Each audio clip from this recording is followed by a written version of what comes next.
The book publishing industry is full of terms and jargon that most authors have never heard before. What's a preempt? What's a blurb?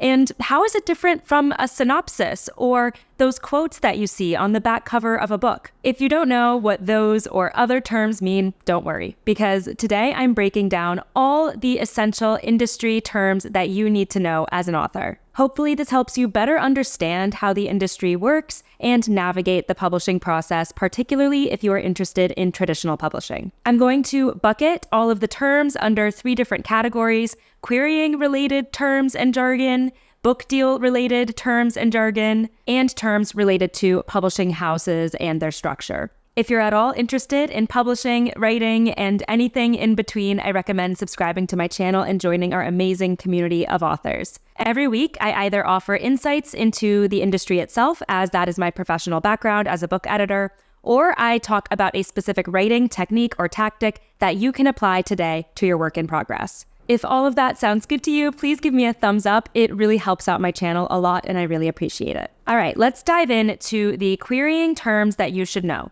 The first is the query letter. This is the document that you send to literary agents telling them about your book and about you as an author. It is essentially your means of pitching your manuscript to them. If you are interested in pursuing traditional publishing, then submitting your query letter to literary agents is the first step in that process after you have finished your manuscript. The next term I want you to know is blurb. You might see this term used in different ways throughout the industry. Here's how I like to define it. The blurb is the brief description of your book that you include in your query letter, and in fact, it makes up the majority of your query letter in most cases. This is essentially operating as a movie trailer for your book, where you're teasing what the story is all about, the stakes and the characters and the conflict. The goal here is to entice the agent to want to read more of your story and dive into your sample pages that you also submit to them. If you're at all confused about the blurb and what should go in it and what shouldn't go in it, I have another video that breaks it down, so check that one out. Confusingly, blurbs are also used to refer to quotes from other authors that go on the online description page of a published book or on the cover in some capacity. So if you see something like "amazing and suspenseful" Dan Brown on the cover of a book by a different author, that is also considered a blurb. The next query term is synopsis. Many authors confuse the blurb and the synopsis, but they are very different. The synopsis is a separate document outside of your query letter that basically is a SparkNotes summary of your book. It tells us the beginning, middle, and the end, including all spoilers. Also related to querying is comp or comparable titles. These are recently published books that are similar to your book in some way, and including them in your query letter helps the agent picture your book in the market and understand similar audiences that you are targeting. It gives the agent a sense of where this book could be shelved. Another term you might see is MS or MSS. This is the abbreviation for manuscript or manuscripts, plural. This is the draft of the book that is unpublished that you are submitting to literary agents, and then that literary agents are submitting to editors at publishing houses. Next is a partial request. This is if a literary agent reads your query letter and is interested in reading more of your book, they may request a partial manuscript. This could be anywhere from the first 10 pages to the first 100 pages, or anything in between. You also have a full request, which is if an agent requests to see the entire manuscript after reading your query letter. Finally, we have the slush pile. This refers to an agent's query inbox, whether that's a specific email where all of their queries go to, or their database where they go through all of their queries. Typically, when you query an agent, it would go into the quote-unquote slush pile, though it has a negative connotation that I personally don't believe in. Many authors do get their agents through submitting and going into this slush pile. So it is the standard process. Now that we know all of these querying terms, let's talk about terms used in book deals specifically. The first is on submission. Once you have a literary agent and your agent is submitting your manuscript to publishers,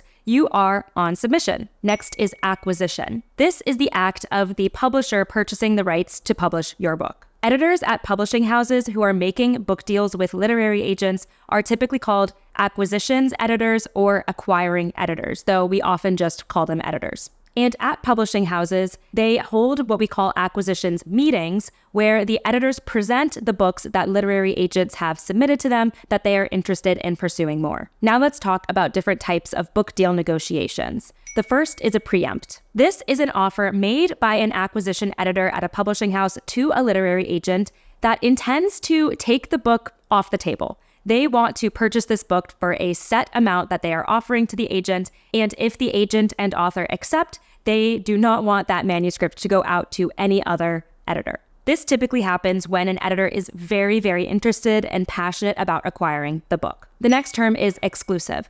This is if a literary agent exclusively submits the manuscript to one specific editor. That means no other editors are currently considering it, and they are going to wait to hear back from that editor before shopping the manuscript more widely. Finally, we have an auction.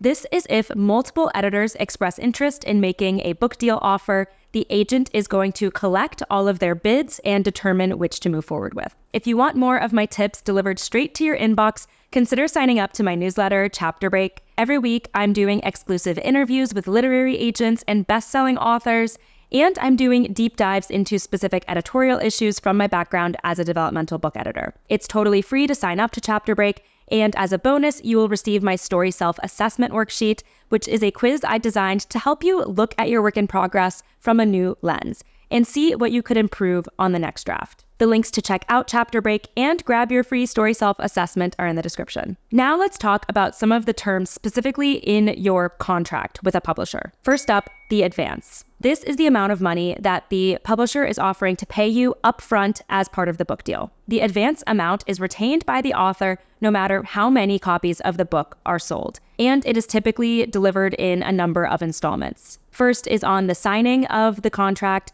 Then it could be on the delivery and acceptance of the manuscript, which means when the editor has accepted it and is ready to move forward with it through the publishing process. Then another fraction is typically delivered on publication date. And then sometimes a final fraction of the advance is given 1 year after the initial publication date or on the paperback publication date. The timing of when the advance is distributed is negotiated in your book deal contract. Now, this amount is an advance against royalties, meaning that before you see royalty checks come in for your book sales, the publisher has to earn back the amount they have already paid you in your advance. I just alluded to the next term, which is earn out. This is when an author has earned enough royalties that the publisher has made back the advance, and now that author will receive royalty checks going forward for the copies of books that are sold. That leads into royalties. This is a percentage of the price per book sold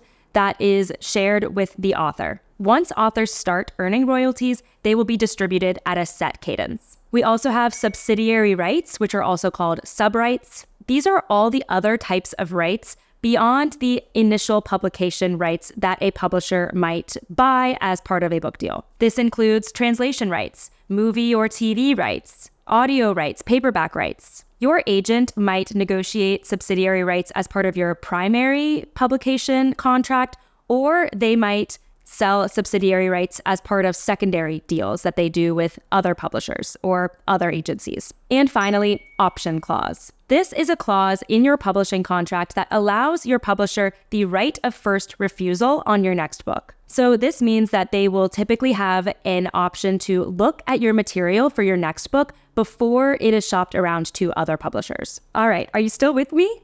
We have a bit more to get through. Let's talk about publishing house terminology. First up, we have the big five. You are likely familiar with these. They are Penguin Random House, HarperCollins, Hachette, Simon & Schuster, and Macmillan. These are the major trade publishing houses that dominate the publishing market in the United States. Another term you might see is mid-size publishers. These are traditional publishing houses, but they are smaller than the big five, and they operate independently of these large corporations. We also have small or indie presses. These are also traditional publishers, but even smaller than mid-size publishers.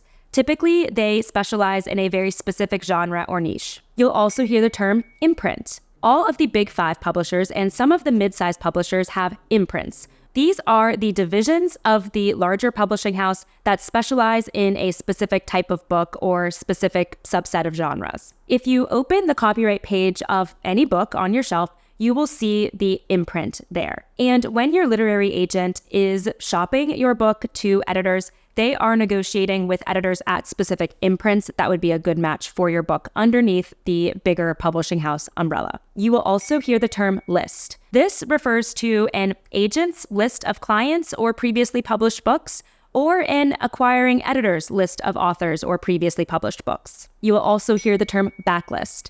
After a book has been out for over a year, it is considered a backlist title. On the opposite side, frontlist refers to a recently published book, usually within the year. Next up is midlist. Unlike frontlist and backlist, this doesn't refer to the timing of a book's publication, but rather gives you a sense of the amount of sales of the book. Midlist books are expected to have more modest sales and not necessarily be huge bestsellers. And it's not necessarily a bad thing. Most authors that publish through traditional publishers are midlist, and they could still have very solid sales. We also have debut. This refers to an author who is publishing for the first time, or a debut book is the author's first book. And finally, pub date is the abbreviated version of publication date, the date that the book goes on sale to consumers. Did you learn at least one new publishing term today? If you did, drop me a comment and let me know what it is. And if you've heard of any other terms you weren't sure what they meant, drop those in the comments as well, and maybe I'll do a follow-up video covering any other terms. If you want some more insider insight into the publishing industry, check out my video on traditional publishing secrets. You'll probably learn a few things there as well. Before you head out, don't forget to give me a thumbs up if you enjoyed this video, and grab your free story self-assessment worksheet waiting for you in the description below. And go ahead and hit that subscribe button so you don't miss out on my next video. Thanks so much for watching, and happy writing.